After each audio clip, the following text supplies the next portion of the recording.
विभूषिताय गौरी सुताय गणनाथ नमो नमस्ते। श्रीमन्महागणाधिपतये नमः। लाभ शुभ सहितो रिद्धि सिद्धि सहितो विराजमानो भवः। हाथ में अक्षत ले लेंगे, गंध अक्षत पुष्प ले लेंगे। माते श्री जगदम्बा का आवाहन करेंगे। ओम हरि ओम श्रेष्ठते लक्ष्मी सपत्न्यावरात्रे वारश्वे नक्षत्राणि रूपस्नो व्याप्तं इष्टन्नैकाण मुम्मैकाण सर्वलोकं मैकाण।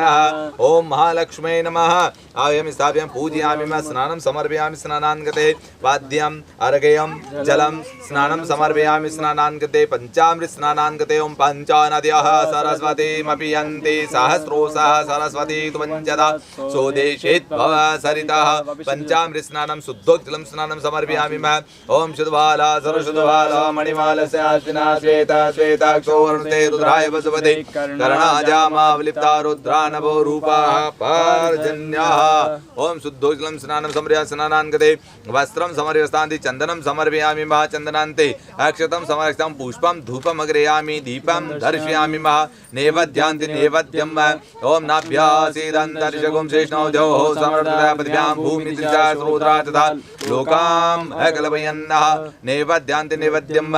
आचमनं ताम्बूलं पुंगिफलं नागफलयुक्तं एलादिचूर्णयुक्तं ताम्बूलं प्रतिगृह्यतामः। ओम हिरण्यदक्षिणायां समर्पयामि। ओम 16 देवियों का ध्यान करेंगे। माते श्री जगदम्बा का हरि ओम।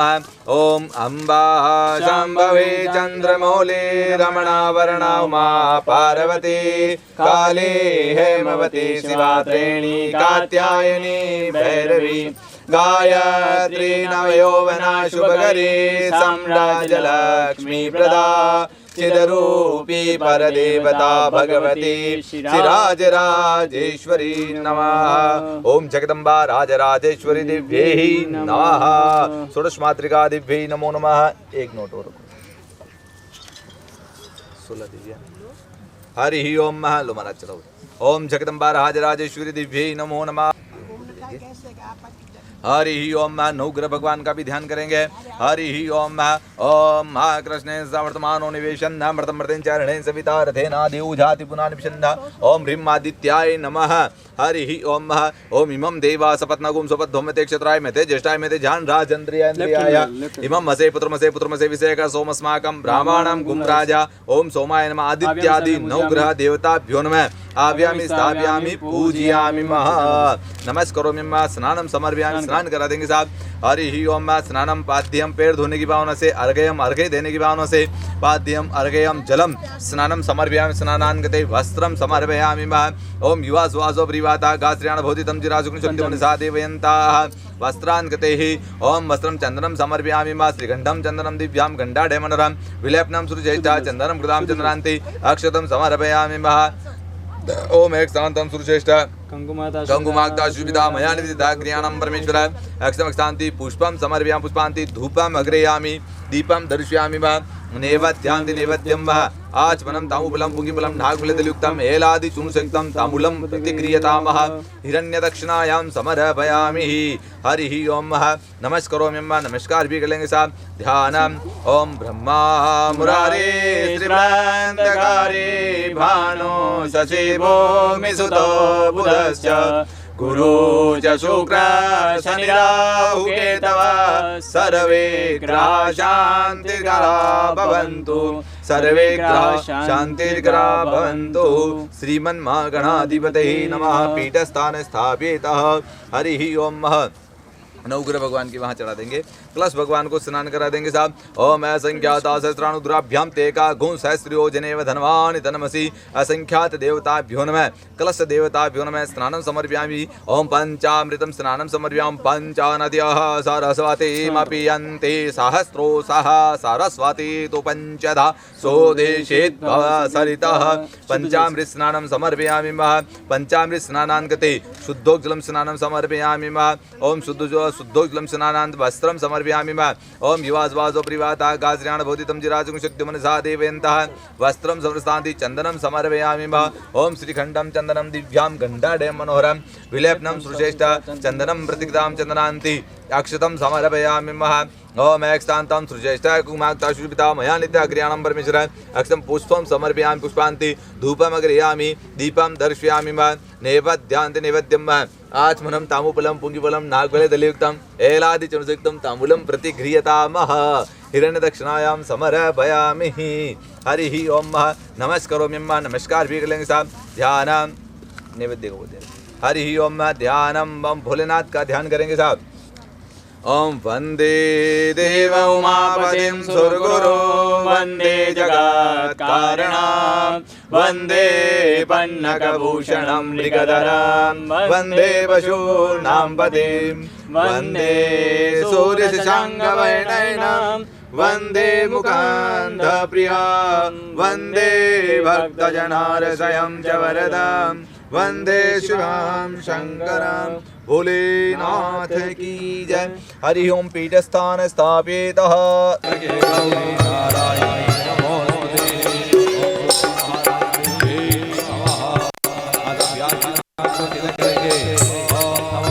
देवाय गो ब्राह्मणिताय जगदिताय कृष्णाय गोविंदाय नमो नमः। ओम व्यास जी महाराज के चितम समर्पयामि आएंगे युवासुवासो परिवादाकास्यान भौतिकं विराजो विदग्धो मनसा दीपयन्ताः वस्त्रान् समर्पयामि वस्त्रान् चन्दनं समर्पयामि। दक्षिणा हाथ में देंगे और प्रणाम करेंगे। अब सभी ऋषि महात्माओं को भी तिलक लगा करके हरिः ओम सहस्रशीर्षा भुर्गः सहस्रपादः स भूमिगुं स प्रतिष्ठत् साङ्गुलं पुरुग एवेदकं सर्वयद्भूतज भव्यं बाहुधामृतवशेषानो जगन्ननातिरोहति एतावान् च महिमातो जायास्य पुरुगः पादोषया विश्वाभूतानि त्रिपादशा पृथिवी त्रिपादोधीतपुरुगः पादोषया भवत् पुनः ततो विखङ्कव्याघ्रग्रामदानसने अभि ततो विराट जायत विराजो अधिपुरुगः स जातो अदर्शवशात् भूमिमतो पुरः तस्मात् ज्ञाततरुतः संसृगपुरा जम्बः मृदुकान्तग्रीवायभ्यानारभ्यादाव्याचरि तस्मात् ज्ञाततरुतर्यसामानि जग्निरे छन्दागोऽसि जग्निरे तस्मात् सुष्मा जायत तस्मात् स्वाजायन्त एकेचो भयादतः गावो जग्निरे तस्मात् जाता अजावयः तं जग्न्यं रक्षन् प्रोक्षन् भरोघन् च तमग्रतः तेन देवा अजयन्त साध्यारिकयचे जदपरोघं व्यदतो कथिता व्यत्कल्पयन्त मुखं किं सासित् किं बाहो किमरूपादाउचीति ब्राह्मणोऽस्य मुखमासीत् बाहुराजन्यः कृतः पुरो तदश्यवद्विष्यः पद्भ्यां गुंशूत्रो अजायत चंद्रमा मनसो जातचक्षुः सूर्यो अजायत श्रोत्वाद्वादुष प्राणसमुखादग्निरजायत ओम नाभ्याः सीदन्तरिषको शेषणौजोः समर्वर्तत पद्भ्यां भूमिदृशा श्रोत्रा तदा लोकाम् अकल्पयन्नः।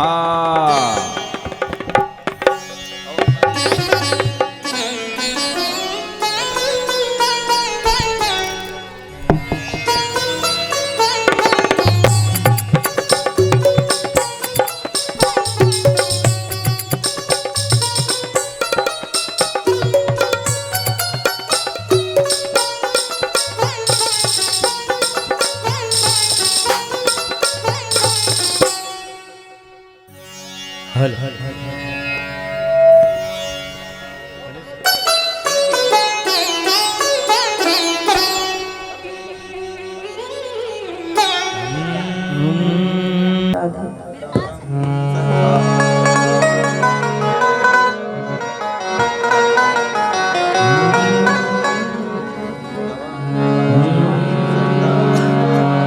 और देवी सुबिहारी की भागवत भयहारी की और देवी सुबिहारी की भागवत भयहारी की और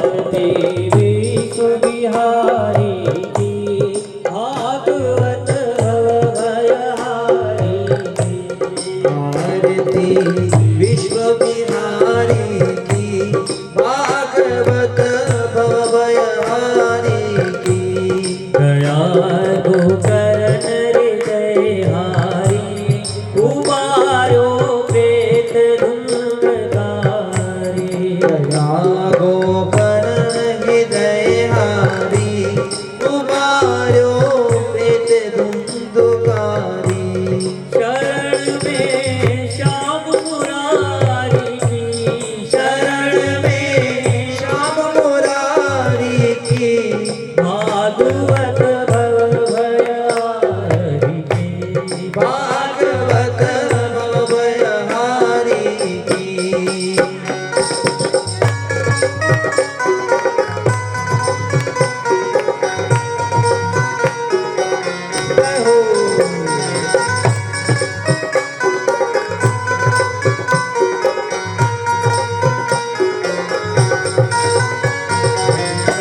मन की हरणी अथाधन मन की हरणी व्यास मुनि सोनक सोवरणी व्यास मुनि सोनक सोवरणी व्यास मुनि सोनक सोवरणी व्यास मुनि सोनक सोवरणी शरण को वरदन नारी की शरण को वरदन नारी की भागवत भवभयहारी की भागवत भवभयहारी की आरती विश्व बिहारी की भागवत भवभयहारी की आरती विश्व बिहारी की भागवत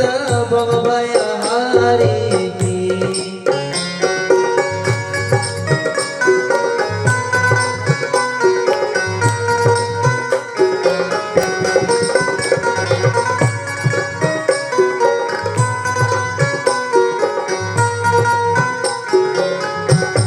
प्रेम सो पढ़े सुने गावे प्रेम सो पढ़े सुने गावे कृष्ण को अधरामृत पावे कृष्ण को अधरामृत पावे ये लीला लीला नारी की ये लीला लीला नारी की भागवत भवभयहारी की भागवत भवभयहारी की आरती विश्व बिहारी की आरती विश्व बिहारी की भागवत भवभयहारी की भागवत भवभयहारी की। जय हो।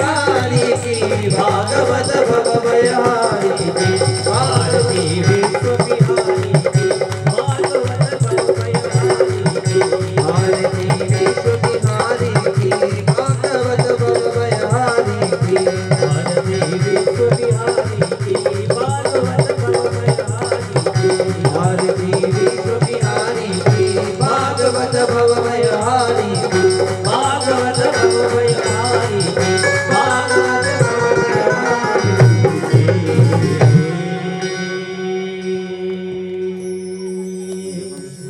मीनार खड़ी होती है।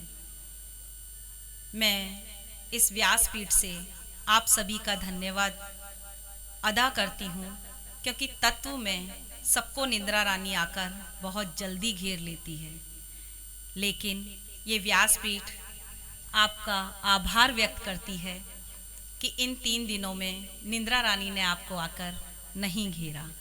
ये ठाकुर की कहीं ना कहीं कृपा रही है, क्योंकि रस आने के बाद तो जीवन में रस आ ही जाता है, तब हमें नींद नहीं आती।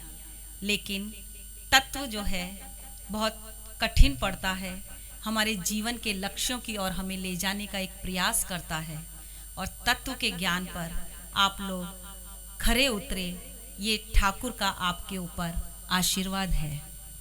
आज तत्व के अंतिम दिवस में जिन जिन अवतारों का मैं वर्णन करूंगी, जहाँ जहाँ मेरे ठाकुर जाएंगे, मेरा प्रयास कि निंद्रा रानी आज भी आपको आकर न घेरे। फिर कल मेरे ठाकुर का उत्सव और उल्लास हम हर्षोल्लास के साथ मनाएंगे। मेरा प्रयास या मेरी उम्मीद आप पर है कि शायद 2 दिन से जो मैं मंगलाचरण कर रही हूँ वो आपको याद हो गए होंगे। आज मेरे साथ आप भी इन मंगलाचरणों का दोहरान करें, क्योंकि कल से ये मंगलाचरण शायद मेरे मुखारविंद से फिर कभी किसी कथा में सुनने को मिले। तो चलें हम मंगलाचरण के साथ ठाकुर की इस कथा में प्रवेश करें।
बिहारी के दोहों के साथ मंगलाचरण में, और जितना आपको याद रहा उतना इस बिहारी के दोहों में, क्योंकि इसने गागर में सागर भरी है। कहा जाता है कि बिहारी ने गागर में सागर भरी है और उसके एक एक दोहों का बहुत सा अर्थ निकलता है। कभी इनका अर्थ बताने चली तो एक एक दोहे पर 7-7 दिन निकल जाते हैं। बिहारी ने इन दोहों का इस तरह से वर्णन किया है। तो इन दोहों का फिर कभी गोपी गीत के साथ मेरे को बताने का एक सफल प्रयास मिला तो इन दोहों का भी मैं व्याख्या कर सकूंगी। लेकिन आज सिर्फ हम इन दोहों के साथ आपके साथ इनका मंगलाचरण में।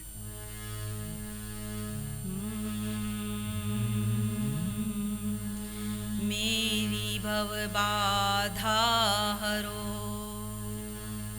श्री राधा नागर सो,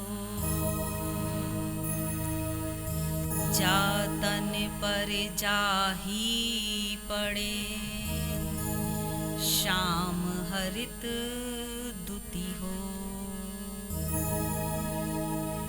श्री राधे मेरी स्वामिनी, मैं राधे को दास, जन्म जन्म मोहे दीजियो श्री वृंदावन होवा। लाख बार हरि हरि कहे, एक बार हरिदास, अति प्रश्नशीला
चतुर नाम वाकुए, तिनके पद वंदन किए, तुनका नाशत बेगाने। बोलिए श्री वृंदावन बिहारी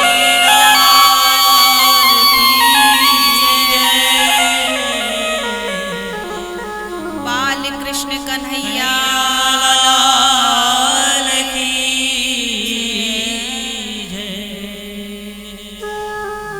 जय जय श्री राधे, जय जय श्री राधे, जय जय श्री राधे।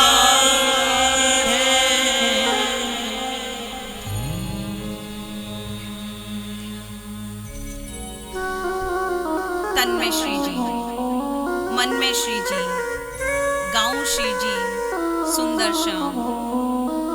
श्री प्रभु चरण के प्रथम लाल जी श्री गिरधर लाल जी की उत्सव की बधाई।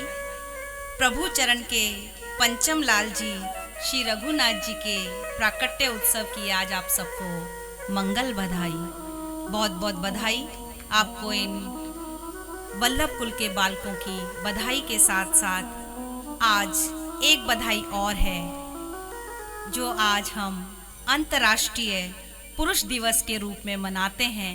तो आप सब भाइयों को भी अंतर्राष्ट्रीय पुरुष दिवस की बहुत बहुत बधाई हो। आप सभी भाइयों को। लेकिन मेरे इन भाइयों को बधाई दूं तो उससे पहले निवेदन करूंगी कि पुरुष तो यहाँ कोई है ही नहीं, क्योंकि ब्रज में तो पुरुष सिर्फ एक ही है और वो है मेरा पुरुषोत्तम। तो उस पुरुषोत्तम को हम मंगल बधाई आज के दिवस की देते हैं। एक बार जोरदार तालियों के द्वारा उस पुरुषोत्तम केवल एक पुरुष को बधाई। आज के जन्मोत्सव की बधाई भी हम मामा श्री को भी देते हैं। व्यासपीठ आपको पहले ही बधाई दे चुकी है, एक बार जोरदार बधाई उनके लिए भी। बधाइयों का तांता कल से ही लग चुका है। बधाई कल लेनी थी लालन के जन्म की, लेकिन हमारी कल से ही बधाई चल चुकी है, अपनी यात्रा प्रारंभ कर चुकी है। आज हमारे वल्लभ कुल के बालकों के जन्म की बधाई का हम वल्लभ वैष्णवों को बहुत बहुत बधाई। हम अति उत्साहित हैं कि हमारे वल्लभ कुल के बालक इस धाम में हमें ब्रह्म संबंध दिलाने के लिए आए, ब्रह्मा के साथ हमारा संबंध स्थापित करने के लिए यहाँ आए। आज हम कथा में तीसरे दिन में प्रवेश करने जा रहे हैं, जहाँ पर हम विदुर जी के घर भी आज जाएंगे, क्योंकि हमारा कृष्ण वहीं जाता है। लेकिन उससे पहले तन बसे तुलसी तो सबके गले में वैष्णव हैं हम, हमारे गले में तुलसी है। तन बसे तुलसी तो हियरा में हरि नाम, घट में विराजे मोरे मूरत ये शाम की। बांसुरी अधर धर जमुना के तट पर, सरगम गाऊं नित्य सांवरे के नाम की। राजपाट छोड़कर ये धर गिरधर, मीरा जैसी जोगन में बनू घन श्याम की। सूर श्याम रस खान बन गाऊं गुण गान में, भाल तिलक नित रज ब्रज धाम की। मेरे तिलक लगे तो ब्रज के धाम की लगे, बस वही तिलक मेरे मस्तिष्क पर शोभित करे। इसी के साथ कथा के तीसरे दिन में प्रवेश। आज श्री धाम वृंदावन में दो संतों का मिलन हुआ है, और वो दो संत हैं उद्धव जी और विदुर। हम अभी ऊधो नहीं कह रहे हैं, हम अभी उद्धव कह रहे हैं। खड़ी बोली और ब्रज भाषा दोनों को मैंने एक नहीं किया है। मेरी ब्रज कल के बाद आएगी, आज मैं खड़ी बोली में हूँ, क्योंकि मेरे तत्व का ज्ञान है आज यहाँ। तो इसीलिए मैं खड़ी बोली में उद्धव बोल रही हूँ, ऊधो नहीं बोल रही। ऊधो ब्रज में बोला जाता है, उद्धव खड़ी बोली में बोला जाता है। तो उद्धव जी, जो कि ठाकुर जी के भागवत उपदेश सुनकर भगवान की पादुका लेकर आज आए हैं और विदुर जी से मिले हैं। विदुर जी तीर्थ यात्रा करके ठाकुर जी के प्यारे आज उनसे मिलने आए हैं। जब दो संत मिलते हैं तो सत्संग होता है। विदुर जी कहते हैं, आपको ठाकुर जी का साथ हमेशा रहा है। उनका खाना, खेलना, सोना सब आपके साथ होता है। उनका अनुभव हमेशा आपके साथ रहता है। इधर उद्धव जी कहते हैं, लेकिन विदुर जी, भगवान हमेशा आपको याद करते हैं। कोई भी बात होती है तो कहते हैं, काश विदुर भी इसको सुन लेता। साधु हमेशा एक दूसरे की प्रशंसा करते हैं और बकरा मैं करता है और बकरे की खाल जब तानपुरा पर चढ़ती है तब वो तू तू तू तू करता है। अरे तुम पहले ही तू कर लेते, मैं करने की कहाँ आवश्यकता है। जहाँ मैं अहंकार आ जाता है वहाँ ठाकुर हमको नहीं मिलता। और यहाँ दो संत मिले हैं। हे उद्धव, आपको भगवान का साथ मिला है और हे विदुर, भगवान स्वयं आपके साथ यहाँ चलकर आते हैं। आप दोनों ही श्रेष्ठ हैं। स्वयं भगवान शांति दूत बनकर आज हस्तिनापुर पहुँचे हैं। क्यों? मैत्री की राह बताने को, सबको सुमार्ग पर लाने को, दुर्योधन को समझाने को, भीषण विध्वंस बचाने को भगवान हस्तिनापुर आए। पांडव का संदेशा लाए। दो न्याय अगर तो आधा दो, पर इसमें भी बाधा हो तो दे दो केवल 5 ग्राम। रखो अपनी धरती तमाम, हम वही खुशी से खाएंगे। परिजन पर असीना उठाएंगे। दुर्योधन वह भी दे ना सका, आशीष समाज का ले ना सका। उल्टे हरि को बांधने चला, जो था असाध्य उसे साधने चला। जब नाश मनुष्य पर छाता है, पहले विवेक मर जाता है। हरि ने भीषण हुंकार किया, अपना स्वरूप विस्तार किया। डगमग डगमग दिग्गज डोले, भगवान कुपित होकर बोले, जंजीर बढ़ाकर साथ मुझे, आहा दुर्योधन बांध मुझे। यह देख गगन मुझ में ले है, यह देख पवन मुझ में ले है। मुझ में विलीन झंकार सकल, मुझ में ले है संसार सकल। सब जन मुझी से पाते हैं, फिर लौट मुझी में जाते हैं। हित वचन नहीं तूने माना, मैत्री का मूल्य ना पहचाना। तो ले मैं अब जाता हूँ, अंतिम संकल्प सुनाता हूँ। याचना नहीं अब रण होगा, जीवन जय या मरण होगा। टकराएंगे नक्षत्र निखर, बिखरेगी भू पर विहीन प्रखर। फण शेष नाग का डोलेगा, विकराल काल मुंह खोलेगा। दुर्योधन रण ऐसा होगा, फिर कभी ना जैसा होगा। भाई भाई पर टूटेंगे, विषवाण बूंद बूंद के छूटेंगे। बयार सिंहार लूटेंगे, सौभाग्य मनुष्य के फूटेंगे।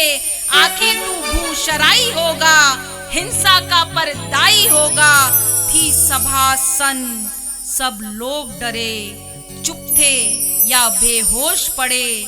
केवल 2 नर न अघाते थे, धृतराष्ट्र विदुर सुख पाते थे। कर जोड़ खड़े मुदित निर्भय, दोनों पुकारते, जय जय जय जय जय जय जय जय जय द्वारकाधीश की जय। आगे सुखदेव जी ने विदुर एवं उनकी पत्नी सुलभा का भगवत प्रेम के विषय में चर्चा की। यहाँ पत्नी का नाम आया, मुझे कल की बात ध्यान आ गई, सरस्वती जी। ब्रह्माणी जी नाम नहीं याद आ रहा था।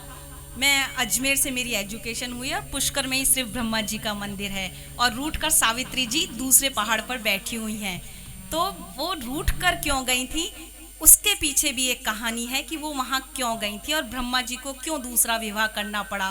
फिर सरस्वती जी उनकी पुत्री थी, फिर उनसे विवाह कैसे करना पड़ा। इसके पीछे एक बहुत बड़ा लॉजिक, बहुत बड़ी कहानी, बहुत बड़ी कथा है। लेकिन मैं शॉर्ट रूप में छोटे से मैं बताती हूँ कि ब्रह्मा जी की पत्नी सावित्री जी थी और ब्रह्मा जी जब यज्ञ करने अपने विश्व के कल्याण के लिए बैठे तो मुहूर्त निकला जा रहा था और सावित्री जी नहीं आ पाई थी।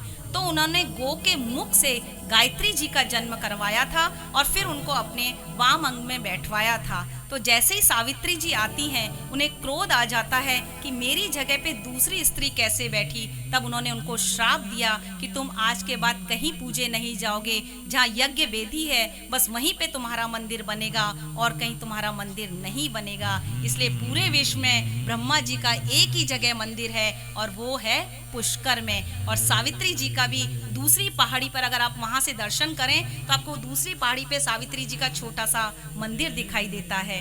तो ब्रह्माणी जी सावित्री जी थी, इसीलिए लक्ष्मी जी, पार्वती जी और सावित्री जी ब्रह्माणी जी के रूप में। इधर विदुर जी की पत्नी सुलभा हैं। एक बार दुर्योधन ने प्रभु के लिए 56 भोग बनवाए और बोला, वहां गांव की ग्वारन के साथ नाचते थे, यहाँ मैंने बड़ी बड़ी अप्सराएं बुला रखी हैं। वहां माखन चुरा कर खाते थे, यहाँ मैंने 56 भोग बनवाए हैं। भगवान ने कहा, मुझे भूख नहीं है क्योंकि तुझ में भाव नहीं है, और जहाँ भाव नहीं होता मैं उसको भाव नहीं देता। और ठाकुर जी यह कहकर मुड़कर चले गए विदुर के घर की ओर। दुर्योधन को पता था कि मेरे पूरे राज्य में सिर्फ एक जगह भगवान जाने वाले हैं और वो है विदुर जी का घर। इसीलिए उसने पहले से ही डिंडोरा पिटवा दिया था कि कोई भी विदुर के घर सामान देने नहीं जाएगा। सैनिकों ने जाकर उसका घर घेर लिया। भगवान ने विदुर जी के घर जाकर आवाज लगाई, काका, ओ काका, काका, ओ काका, दरवाजा खोलो ना। काका थे नहीं। काकी ने दरवाजा खोला। दरवाजे पे भगवान को खड़ा देखकर रोने लगी और कहने लगी, अरे कन्हैया, तुम आज स्वामी सेवक के घर। आंखों से आंसू बह निकले कि मेरा कन्हैया मेरे घर पर आया है, आज स्वामी आया है मेरे घर पर। और वो धड़ धड़ करके रोने लगी। अरे भीतर भी बुलाएगी कि भारी ठाड़ी रखेगी काकी? काकी को होश ही नहीं रहा। अरे भीतर, हाँ हाँ स्वामी, अंदर आइए ना कन्हैया, बुलाइए। और बुलाकर आसन दीनो है। अरे काकी, बहुत भूख लगी है। वह दुष्ट दुर्योधन ने 56 भोग दिखा के मुंह में पानी ला दीनो है, जल्दी कुछ खावन को लाकर दे ना। भाग कर गई काकी। रसोई में कछु दिखियो ना तो केले को एक पुरानो फल पड़ियो, वाही उठाए लाई और बैठी ठाकुर के सामने और फल छीलियो है। एक हाथ में छिलक्यो हत्यो, एक हाथ में फल हत्यो। ठाकुर जी से मिली नजरें सो भूल गई कि का फेंकनो हो, और फेंकनो चाह रही छिलको और फेंक दियो फल बाहर। अब सैनिक ठाड़े खड़े हैं। एक की खोपड़ी में जाकर फल लगा और लेकर पहुंचा दुर्योधन के पास। दुर्योधन ने पूछा, क्या लाए हो? सैनिक बोला, आपके लिए प्रसाद लाया हूँ।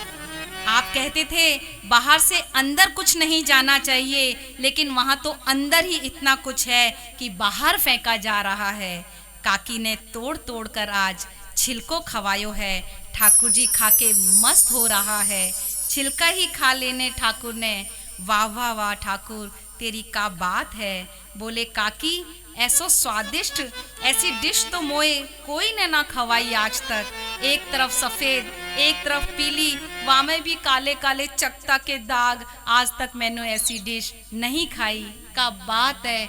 बहुत खुश हुए हैं आज ठाकुर जी, जम के आज भाव खाए हैं ठाकुर ने।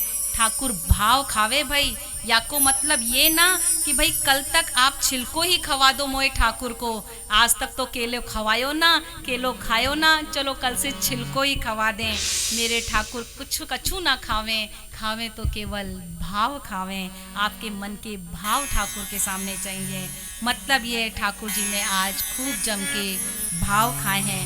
चलो ठाकुर के साथ प्रेम की सगाई करते हैं हम ठाकुर के भजन के द्वारा। सबसे ऊंची प्रेम सगाई, सबसे ऊंची प्रेम सगाई, सबसे ऊंची प्रेम सगाई। दुर्योधन को मेवा त्याजो, दुर्योधन को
वृंदावन, ऐसी प्रीत बड़ी वृंदावन, गोपिन नाच नचाई,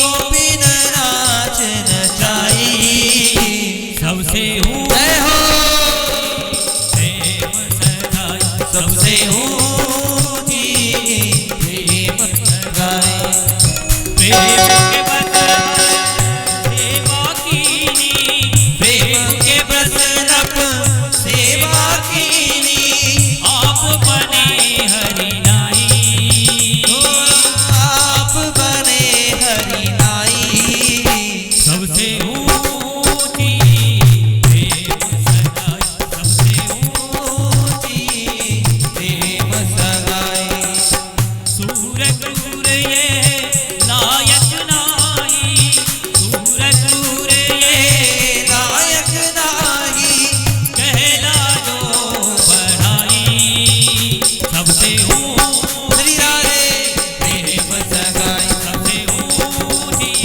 प्रेम सगाई, सबसे ऊंची प्रेम सगाई, सबसे ऊंची प्रेम सगाई, सबसे ऊंची प्रेम सगाई, सबसे ऊंची प्रेम सगाई, सबसे ऊंची प्रेम सगाई, सबसे ऊंची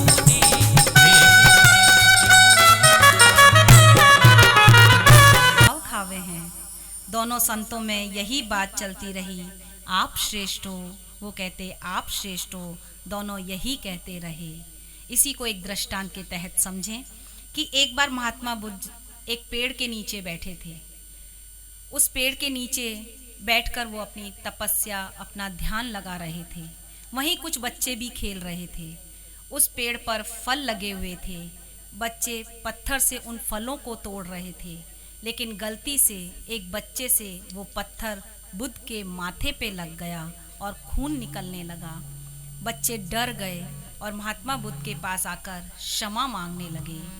बुद्ध ने कहा, बच्चों तुम मुझे क्षमा कर दो। बच्चों ने कहा, आप ऐसा क्यों कहते हैं? बुद्ध ने कहा, मैं इस पेड़ से भी कुछ सीखना चाहता हूँ। क्यों?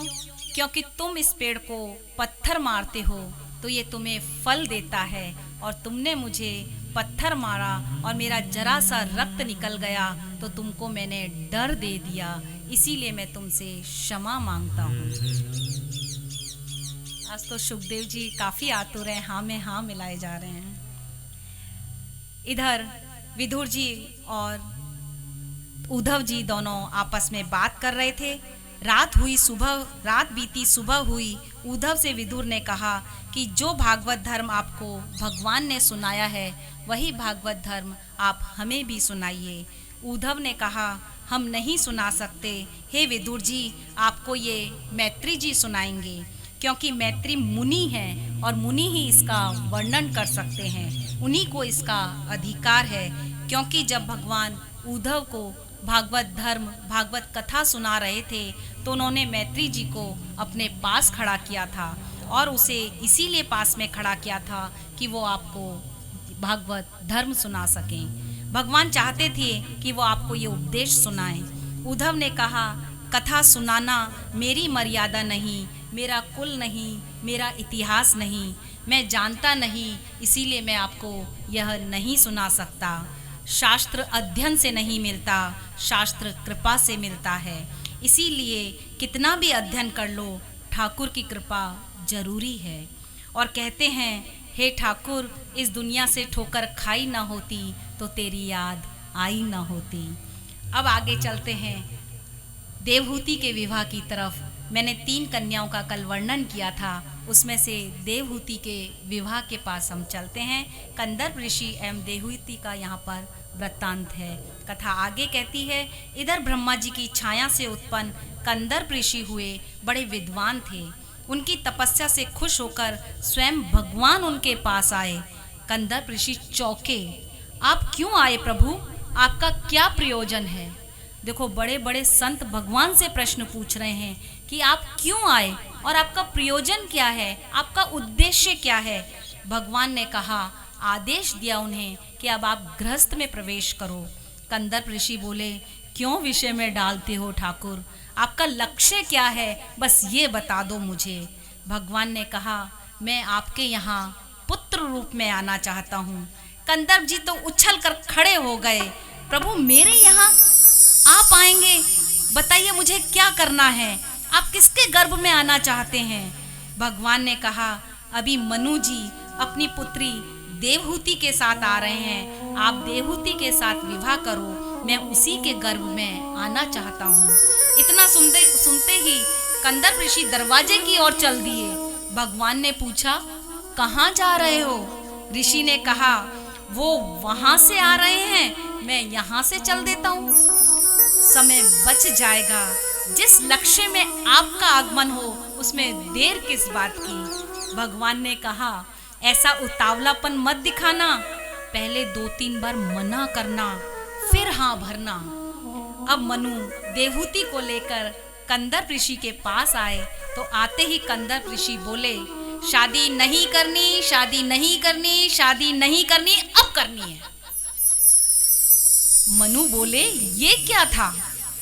कंदर्प जी बोले, भगवान ने कहा था पहले 2-3 बार मना करना, फिर हाँ भरना।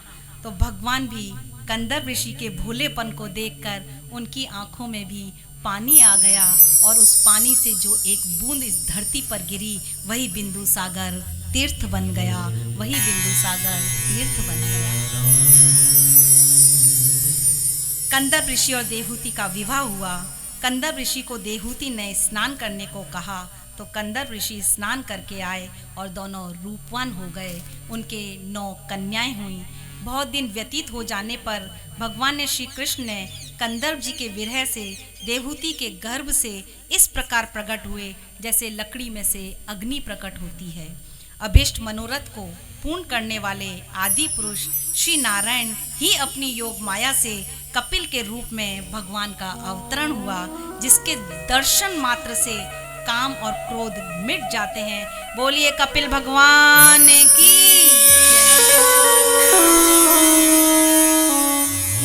कंदर्प ऋषि अब सन्यास को जाने लगे तो देवहूति ने कहा, पहले कन्याओं का विवाह करो, नहीं तो समाज इस सन्यासी नहीं आपको भगोड़ापन कहेगा।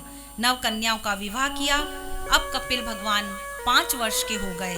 देवहूति आरती का थाल लेकर अपने पति के पास आ गई और बोली, लो मैं तिलक लगा देती हूँ। कंदर्प जी को माला पहनाई और कहा, आपने मुझसे कहा था आप सन्यास लेना चाहते हैं। पत्नी अपने पति को तिलक लगाकर सन्यास की ओर जंगल में भेजने के लिए आरती की थाली लाई है। अब आपका सन्यास लेने का समय आ गया है। कपिल मुनि चौंके और बोले, सन्यास क्यों लिया जाता है? सन्यास, ये कथा बिल्कुल नहीं समझ में आएगी। एक लाइन भी चूक गई तो कथा नहीं समझ में आएगी। यहाँ कपिल मुनि और कंदर्प ऋषि में आप बिल्कुल कंफ्यूज हो जाओगे, बिल्कुल समझ में नहीं आएगी। कथा बहुत क्लिष्ट है, इसीलिए मैंने पहले ही निवेदन कर दिया था कि 3 दिन तत्व के हैं। आज तीसरा दिन है, अभी तक 2 दिन आपको निद्रा रानी ने नहीं घेरा। मेरा प्रयास कि आज भी वो आपको आके ना घेरे। कल से तो फिर कोई भी मेरे को चिंता ही नहीं है, क्योंकि कल तो रस ही रस है। आज की और चिंता है कि आपको निद्रा रानी आकर ना घेरे। तो वापस से ध्यान दीजिएगा, पत्नी अपने पति के लिए थाल लेकर आई है तिलक लगाने को, माला पहनाने को, कि आपने कहा था मैं सन्यास लेना चाहता हूँ, तो अब आप सन्यास ले लीजिए। आपने 9 ही कन्याओं का विवाह कर दिया है। कपिल भी अब 5 वर्ष के हो चुके हैं। तो कपिल मुनि चौके, 5 वर्ष का बालक है वो, कपिल भगवान है, वो चौके और बोले, सन्यास क्यों लिया जाता है? तो उनके पिता बोले, भगवान की प्राप्ति के लिए तो मैं हूँ आपके पास। कपिल ने कहा, भगवान ने कहा, कहाँ जा रहे हो, मुझे ये समझा तो दो, मैं नहीं जा सकता। दुनिया में सन्यास लेते, दुनिया से, सुनिएगा, दुनिया से सन्यास लेते तो मैंने देखा है, लेकिन तुम तो भगवान से सन्यास लेकर जा रहे हो, तुम मुझसे ही दूर जा रहे हो। क्योंकि उन्हें पता था कपिल भगवान हैं। कंदर्प ऋषि ने कहा, पिता ने पुत्र से कहा, 5 साल हो गए आपके साथ रहते रहते, आपके साथ रहने में वो मजा नहीं है जो आपके लिए तड़पने में मजा है, इसीलिए मैं जंगल की ओर जा रहा हूं और कंदर्प ऋषि जंगल की ओर चल दिए हैं। देवहूति ने कपिल मुनि को एक बार एकांत में बुलाया और उन्हें से पूछा, हे पुत्र, एक स्त्री का जितना भाग्य होना चाहिए था उससे ज्यादा सौभाग्य मुझे मिला है। मेरा उससे कई गुना ज्यादा सौभाग्य है। मेरे परदादा कौन? स्वयं नारायण। मेरे दादा कौन? स्वयं ब्रह्मा। मेरे पिता कौन? मनु। मेरी माता कौन? शत्रुपा। और मेरा पुत्र कौन? तुम स्वयं भगवान कपिल, जिनका नाम लेने मात्र से ही सब काम हो जाते हैं। एक बार पुनः बोलिए, कपिल मुनि महाराज की। अब कथा आगे चलती है, क्योंकि कन्याओं की हमने कल 3 कन्याओं की बात की थी। कथा पुनः आगे चलती है। अब हम शिव जी के पास चलते हैं। शिव का विवाह माता पार्वती के साथ हुआ। हिमालय पर जाकर देखिए, सिंह, सर्प, मोर, मूषक सब एक दूसरे के दोस्त हैं। संसार में आकर देखिए, सब एक दूसरे के दुश्मन हैं। साधु संगति का यही प्रभाव है। सत्संग दोस्ती का नाम है। सिंह की पीठ पर मोर है, मोर के गले में सर्प है और सर्प के फन पर चूहा कूद रहा है। ये हिमालय की बात है और हमारे यहाँ संसार में सब एक दूसरे के विरोधी हैं। यही भोले बाबा की सिद्धि है, जो सब में प्रेम उत्पन्न कर दे वही तो साधु है। श्री मैत्री जी ने बताया कि एक बार सभी प्रजापतियों ने मिलकर यज्ञ किया। उस यज्ञ में दक्ष उपस्थित थे।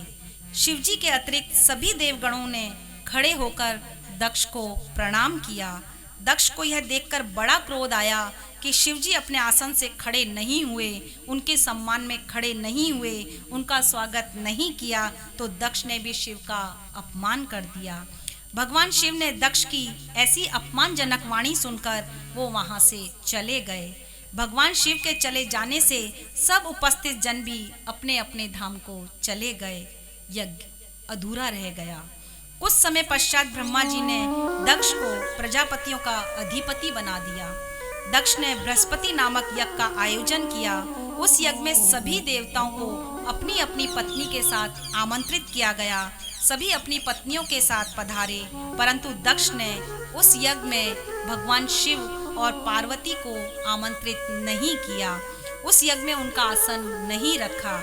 सती को ज्ञात हुआ कि पिता श्री दक्ष ने यज्ञ का आयोजन किया है, तो शिव के मना करने पर भी बिना बुलाए यज्ञ में शामिल होने चली गई। परंतु सती जब शिव का कहना नहीं मानी और शिव की इच्छा के बिना, शिव के मना करने के बाद भी जाने को तैयार हो गई, तो भगवान ने सती के साथ गणों को सती की रक्षा के लिए रवाना किया। यज्ञशाला में पहुंची तो किसी ने उसका स्वागत नहीं किया और न ही किसी ने सती की ओर देखा। इस यज्ञशाला में उनके पति को भी कोई स्थान नहीं था।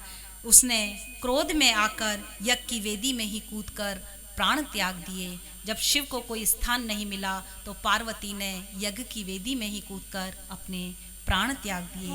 इसकी सूचना गणों ने महादेव को दी, तो महादेव क्रोध में आकर अपनी एक जटा को उखाड़कर पृथ्वी पे पटक कर मारी और उसी समय हुंकार भरता हुआ एक भयंकर पुरुष प्रकट हुआ, जिसका नाम वीरभद्र था।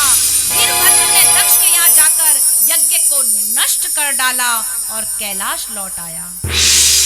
ब्रह्मा जी समस्त देवताओं के साथ कैलाश पर्वत पर शिव जी को मनाने के लिए गए।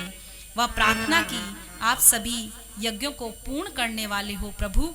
भगवान शिव ने उनसे खुश होकर यज्ञ को पूर्ण करने के लिए सभी घायल लोगों को स्वस्थ किया और फिर अपने धाम आ गए, क्योंकि वो भोले बाबा हैं, वो आशुतोष हैं, जल्दी ही मान जाते हैं। दूसरे जन्म में सती ने हिमाचल की पत्नी मैना के गर्भ से पार्वती के रूप में जन्म लिया। उन्हें अपने पूर्व जन्म का ज्ञान था, अतः इस जन्म में पार्वती जी ने शिव जी के साथ विवाह किया है।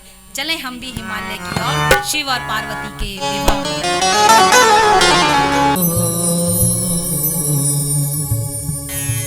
निराले दूले में वाले झोले में सज रहे, अरे हाँ सज रहे रे, सज रहे भोले बाबा निराले डोले, सज रहे भोले बाबा निराले डोले, सज रहे भोले बाबा निराले डोले।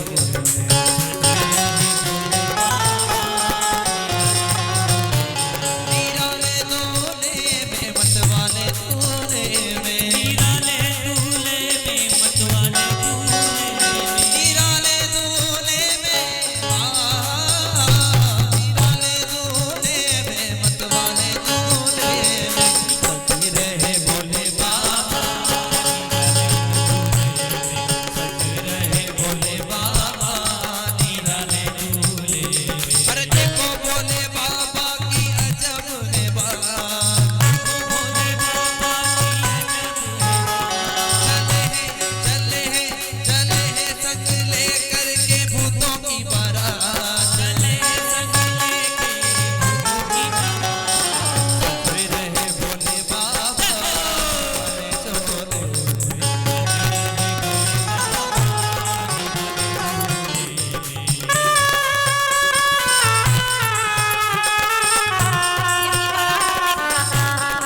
तो सब नाचते, लेकिन आज मेरे भोले बाबा की बारात निकली है, हिमालय से निकली है, लेकिन सबके पैर शायद आमंत्रित नहीं कर रहे ठाकुर की बारात में नाचने के लिए। हमारे ठाकुर की बारात निकली है। आपके घर की शादी में सब नाचते हो और मेरे ठाकुर की शादी में नाचने के लिए आप आतुर नहीं है। सबको खड़ा हो जाना चाहिए था। जय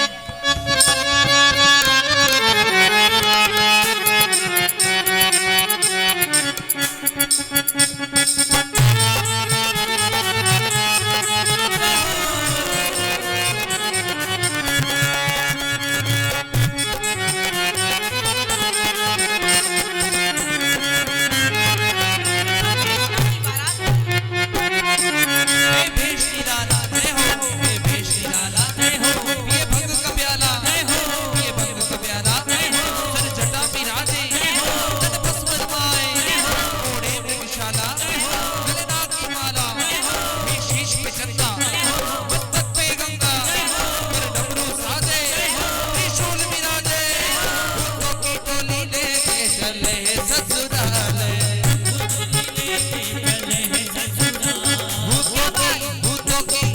टोली लेके चले हैं ससुराले, शिव भोले जी दी गोबर हो बेल पे सवारे, सज रहे भोले बाबा सज रहे भोले बाबा निराले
मेरे पे सवार सज रहे भोले बाबा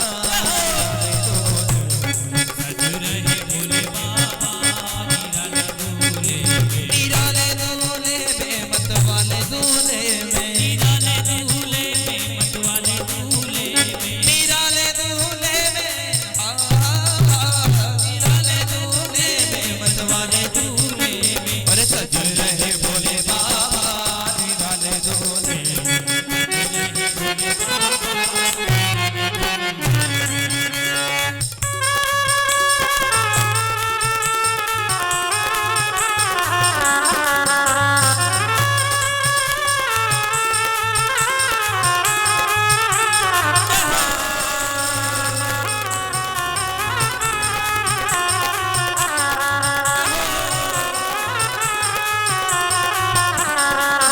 दूल्हे में मत वाले दूल्हे में निराले दूल्हे में मत वाले दूल्हे में निराले दूल्हे में निराले दूल्हे में मत वाले दूल्हे में सज रहे भोले बाबा निराले दूल्हे भोले बाबा निराले सज रहे भोले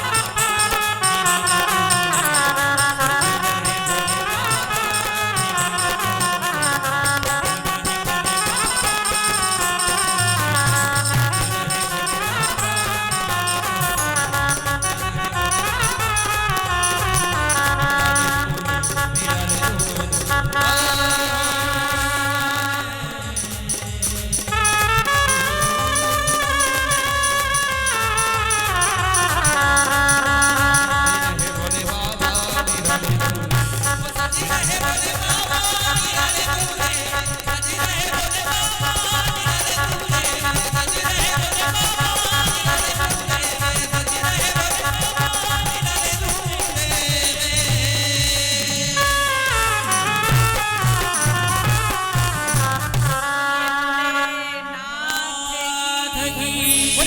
एक बार बारात तो निकल ही गई। जी, अब मैं कथा में जिस विषय में प्रवेश करने जा रही हूँ वह विशेष बहुत क्लिष्ट है। थोड़ा सा आप ध्यान दीजिए, अपने शरीर के ऊपर ध्यान दीजिए, अपने पूरी देह के ऊपर ध्यान दीजिए, क्योंकि हम गौशाला में बैठे हैं। गो का मतलब गाय होता है, तो गो का मतलब इंद्रियां भी होता है, और शाला का मतलब पाठशाला या कोई क्लास होती है, तो शाला का मतलब यहाँ हमारी देह भी है। तो गो इंद्रियां, शाला हमारी देह। मैं उसी की व्याख्या करने जा रही हूँ पुनरुज आख्यान के द्वारा। देखिए, ध्यान से सुनिएगा। नगर का निर्माता जीव है। नगर का निर्माता जीव है, जो शरीर रूपी नगर का निर्माण करता है। जीव का मित्र अज्ञात है। जीव के 9 द्वार हैं। 2 हाथ और 2 पैर वाली मानव देह को उसने पसंद किया है। बुद्धि और अविद्या को पुनर्जन्म की 2 स्त्रियां समझो। 10 इंद्रियां उसके मित्र हैं। इंद्रियों की वृत्तियों को उसकी सखियां समझो। प्राण, व्यान, उद्दान, अजान और समान, ये 5 वृत्तियों वाला प्राण वायु नगर की रक्षा करने वाला 5 फन का सर्प समझो। इंद्रियों का नायक मन है। इंद्रियों का नायक मन है, जिसमें 11वां महाशक्तिशाली, जिसे योद्धा समझो। शब्दादि 5 विषयों को पांचाल देश समझना चाहिए। 9 द्वार का यहाँ अर्थ है 2 नेत्र, 2 नासा छिद्र, 2 कान छिद्र, मुख, लिंग और मुख गुदा द्वार। मुंह मुख्य द्वार है और अर्थ रथ रूपी शरीर है। 5 ज्ञानेंद्रियां रथ रूपी शरीर से जुड़े हुए 5 घोड़े हैं। बुद्धि सारथी है और हृदय सारथी के बैठने का स्थान है। इसमें इंद्रियों के 5 आयुध हैं। 5 कर्मेंद्रियां, 5 प्रकार की गतियां हैं। जीव शरीर रूपी रथ पर चढ़कर मिथ्या विषयों की ओर दौड़ता रहता है। 11 इंद्रियां उसकी सेना है। इंद्रियों का विषयों को ग्रहण करना उसका शिकार करना है और इसके द्वारा काल का ज्ञान होता है। संवत्सर नामक गंधर्व एक राजा है, उसके अधीन 365 गंधर्व हैं। 365 गंधर्व यानी कि दिन है, तो 365 ही यात्री गंधर्वियां हैं, यानी कि वो रातें हैं। ये बारी बारी से चक्कर लगाते रहते हैं। वृद्धावस्था काल कन्या है, संहार करने के लिए बहन ने इसे स्वीकार किया है। प्राणियों को पीड़ा पहुंचाकर मृत्यु को मुख में ले जाने वाले शीत उष्ण 2 प्रकार के ज्वर और प्रज्वर नाम के भाई हैं। नारद जी ने कहा, मन स्वयं प्रधान लिंग है और शरीर की सहायता से मनुष्य कर्म करता है। मृत्यु के पश्चात भी कर्म ही उसके साथ रहता है। उस कर्म के अनुसार ही मनुष्य को परलोक में फल भोगना पड़ता है। इस कर्म बंधन से छुटकारा पाने के लिए मनुष्य को श्री हरि का भजन करना चाहिए। नारद जी ने इस प्रकार उपदेश देकर अपने धाम को गमन किया है। वो हाथ सदा पवित्र होते हैं जो प्रार्थना से ज़्यादा सेवा के लिए तैयार रहते हैं। यह उपदेश नारद जी के द्वारा दिया गया। आप सभी को अपनी देह का एक विचार, एक विषय के लिए इस अध्ययन को यहाँ पर उठाया गया।